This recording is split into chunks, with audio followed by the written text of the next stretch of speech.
Hey, my name is Bill Marion, and this is A Nose for Life. In this video, I'm going to take you on an amazing hiking adventure over in Graveyard Field here just off the Blue Ridge Parkway in North Carolina. We're going to hit some amazing mountain peaks. You're going to love this video. Be sure to watch all the way to the end because there's something in this video for everybody.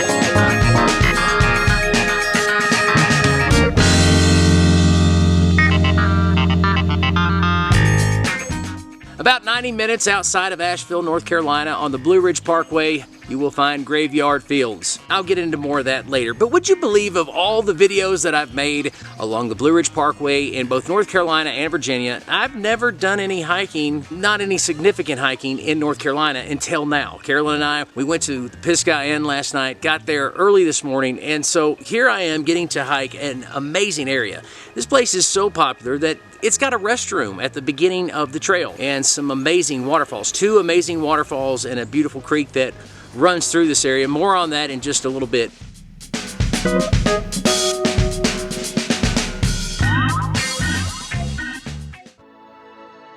Once upon a time in this valley among giants, moss and lichen grew on logs and stumps, making them look like gravestones. Thus, they gave it the name Graveyard Fields, until forest fires came and sterilized the soil. Instead of taking a couple of decades for the forest to grow back, it's taken 100 years just to begin the process. When I started making this video, my plan was simple: make a video about Graveyard Fields.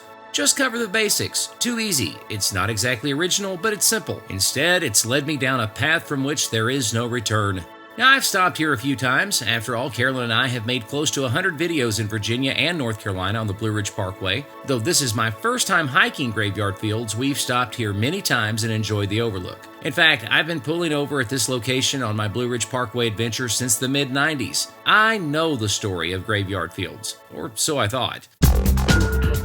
While making this video, I couldn't confirm a lot of information available about Graveyard Fields, not with any degree of certainty. For example, there are no fewer than 5 different stories as to how Graveyard Fields got its name. So get ready, you're getting a lot of information in this video. In fact, you're getting 2 different videos, maybe even 3. Not only am I taking you on an amazing hiking adventure in one of the most beautiful mountain regions in the world, but I'm going to share with you an interesting puzzle concerning Graveyard Fields just off the Blue Ridge Parkway.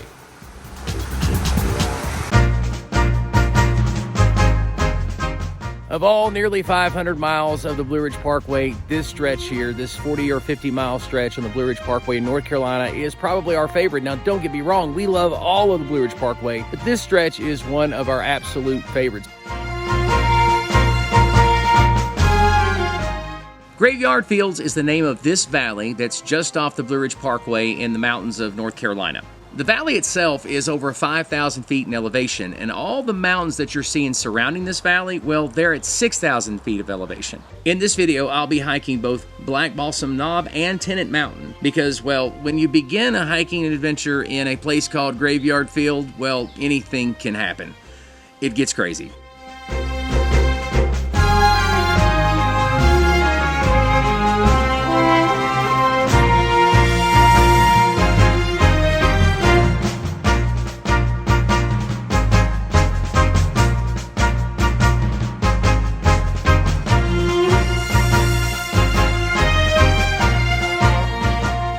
It may be called Graveyard Fields, but it doesn't feel like a graveyard. I mean, you can tell where some of the growth is stagnant or slow. There aren't a lot of big trees here or anything like that, but it's still very nice. So when you walk into Graveyard Fields, there are stairs and there's concrete.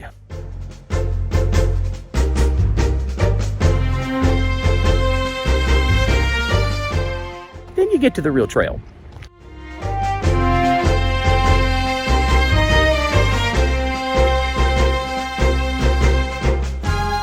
There are 2 waterfalls. You have a trail that goes to one waterfalls and then a trail that goes to another. And so this trail, the Upper Waterfalls, takes you through Graveyard Fields.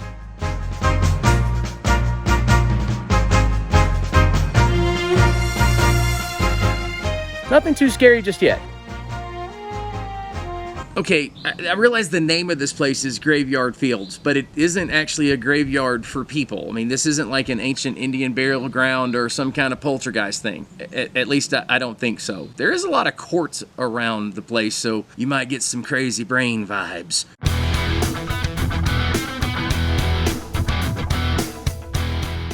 But there are some scary things if you're going to take the trail here at Graveyard Fields. Rocks. Graveyard Fields is a part of the Shining Rock Wilderness Area in Pisgah National Forest, and it's the largest wilderness area in North Carolina. The Shining Rock Wilderness is home to several high-elevation ridges with the most amazing views in the Appalachian Mountains. But these views are earned. To get to these locations, you're gonna have to hike. There are 5 peaks in the area, over 6,000 feet in elevation, including Cold Mountain, yes, the one from the movie, not to mention Black Balsam Knob and Tennant Mountain. The wilderness is named for Shining Rock, which is a summit of white quartz located in the middle of the forest in the middle of nowhere. Getting to Shining Rock Mountain is a pretty serious hike. A lot like the accidental hiking adventure I'll be sharing with you in part 2. Anyway, Shining Rock gets its name from shiny white quartz at the summit, and Graveyard Fields is a part of Shining Rock Wilderness Area. So yeah, there's a lot of quartz around these parts. It's not showing up real well in this clip, but even the sandy parts of the trail sparkle.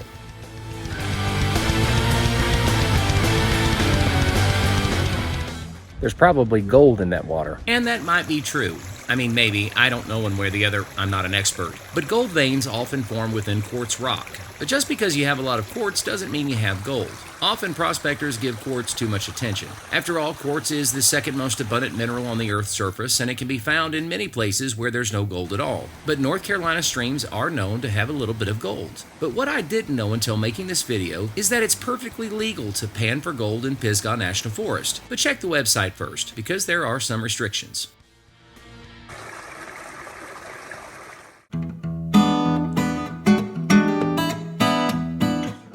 And yes, quartz, I guess, is a rock after all.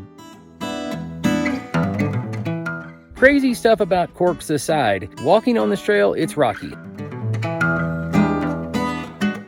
So what happened here at Graveyard Fields? How did it get its name? Wind-thrown tree trunks covered with moss and spruce needles looked like a graveyard until destroyed by a fire in 1925. While trying to get my facts straight for this video, I journeyed to the center of the universe where all facts originate, Wikipedia. And this is where my understanding of Graveyard Fields unraveled. The valley's name may originate from a time when a great windstorm fell hundreds of spruce and fir trees on its slopes. The moss-covered stumps resembled graves. Another theory says that extensive logging during the 1900s left stumps behind. Mosses and lichens grew on the stumps, resembling an overgrown graveyard. This just scratches the surface on the many theories as to how this came to be known as Graveyard Fields.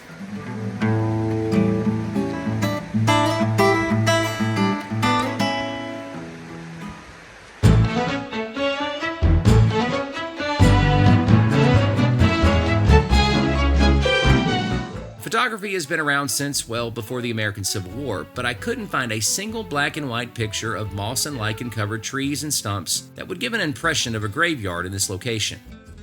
You mean no one brought a camera up here?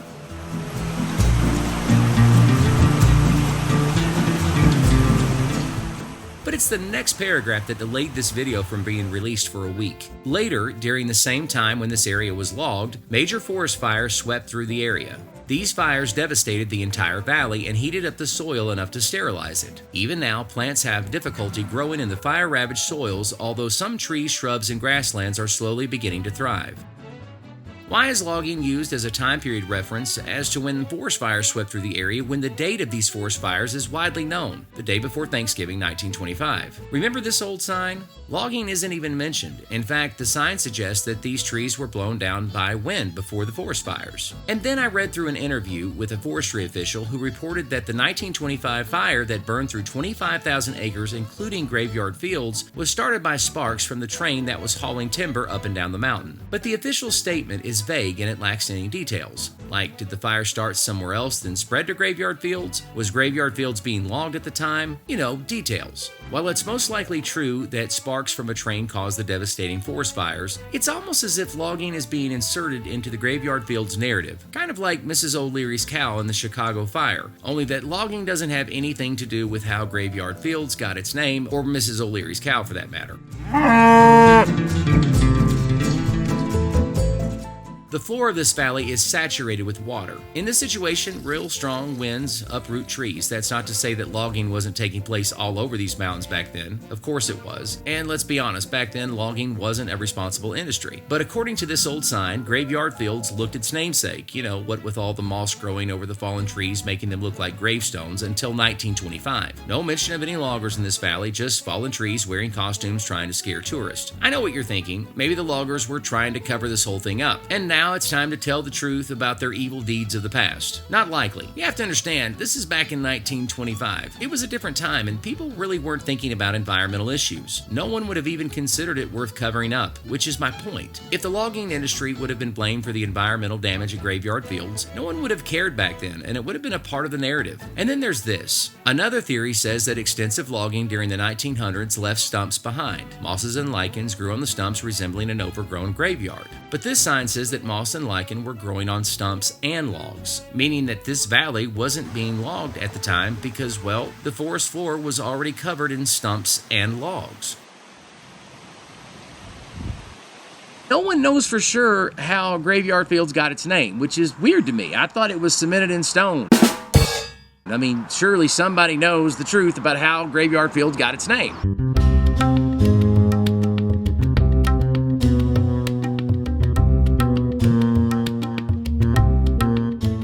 One story says that a great windstorm blew all the trees down. And then as the years went by, moss covered the tree stumps, making it look like it was a graveyard. That's one story. But that would be a pretty serious windstorm. By the way, the wind blows here all the time. You might notice that in the recording. I mean, there's always wind going. The wind won't stop blowing for me to record this video. It's annoying, but at least it helps with all the gnats and mosquitoes that are already out right now. This area has a lot of water. Another story says that logging left all of the tree stumps, and then the moss grew, and then it looked like graveyards. See the wind right now? Wind. Like, I can't say anything. I'm scared my camera's gonna blow over and break. Wind. But one thing is for sure, when the forest fires did come, it got so hot that it burned all the nutrients out of the soil and it made things very difficult to grow.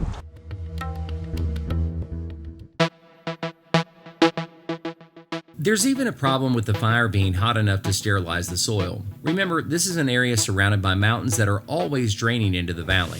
Lots of water all the time, all year. And the fire is said to have been started by sparks from a train the day before Thanksgiving in 1925. That's not exactly a dry season. But even if the fire was hot enough to sterilize the soil, it would only sterilize the top layer. Most of the time when this happens, the forest recovers in a few decades. In the case of graveyard fields, it's been a lot longer, almost a century. In the same interview, the forestry officials said that another forest fire happened in the 1940s that added to the problem, and that floods decades later may have made the problem worse by washing more nutrients away.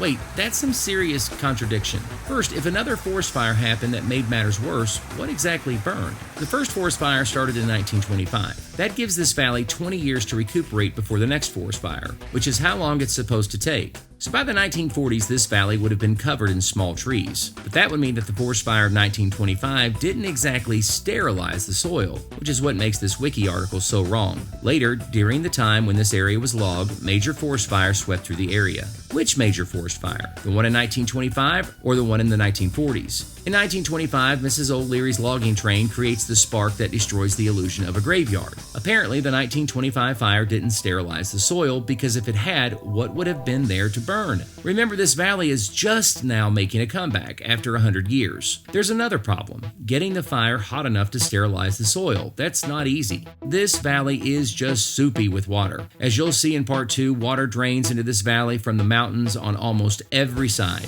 Sure, a flood can wash the nutrients away, that's very possible, but it's not a closed loop. Nutrients are being washed in as well from the surrounding mountains and the creek Yellowstone Prong that runs through Graveyard Fields. And there are other small drainage creeks of all shapes and sizes crisscrossing through Graveyard Fields. A fire hot enough to sterilize the soil has to be a special kind of fire, and it doesn't require uncommon winds or even logging to make this happen.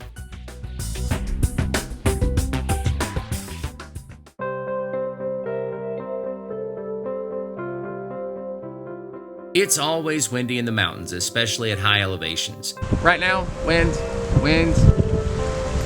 Like, I can't say anything, I'm scared my camera's gonna blow over and break. Ah!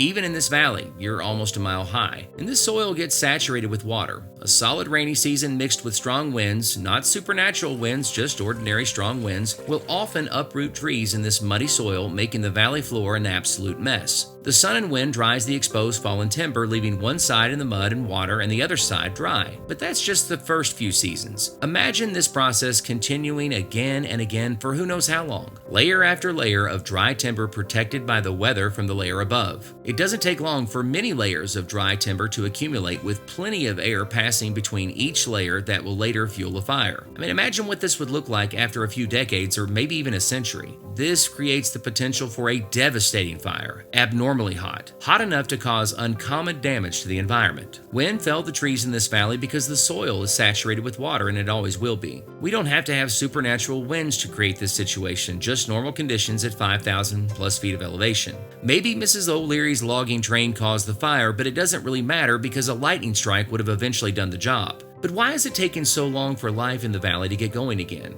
I can't seem to find any information pertaining to new growth at Graveyard Fields after the 1925 fire to the forest fire that took place sometime in the 1940s. So what if it's just difficult for life to get started in this valley for reasons we don't understand? After all, we don't really know when people started calling it Graveyard Fields. And even though I've explained that Graveyard Fields got its name because it looked like a graveyard because of all the moss and lichen growing on the stumps and logs, we don't know that for sure because there are other stories too, told by generations of the past. For example, some stories explain that from the surrounding mountaintops looking down into the valley, all the dead trees used to look like the bones of dead animals. Other stories even suggest that from the same mountaintops looking down, you could see the bones of dead animals piled up high in the valley, which is kind of gross. And to think this whole thing started when I was trying to find out how Graveyard Fields got its name. And here's the truth. No one really knows. But what's kind of scary is that it seems like no one really knows why this valley was sterile for so long. And they seem to be reimagining how it all started. Let us know what you think in the comments.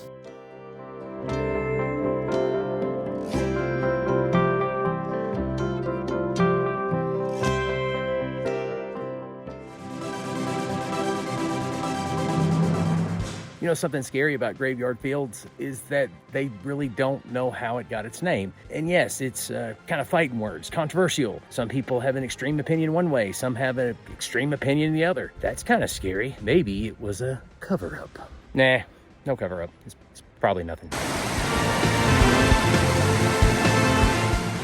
Hiking at Graveyard Fields is a lot of fun and something you can do in just a couple of hours depending on your hiking experience. What made this hike so awesome is where I ended up, far above Graveyard Fields on one of the most challenging hiking adventures I've been on in the past several years. I'll be sharing that hike in part 2, so make sure you're subscribed and that you've clicked the bell for notifications. I'm Bill Marion, and this is A Nose for Life. Be sure to check out these other videos.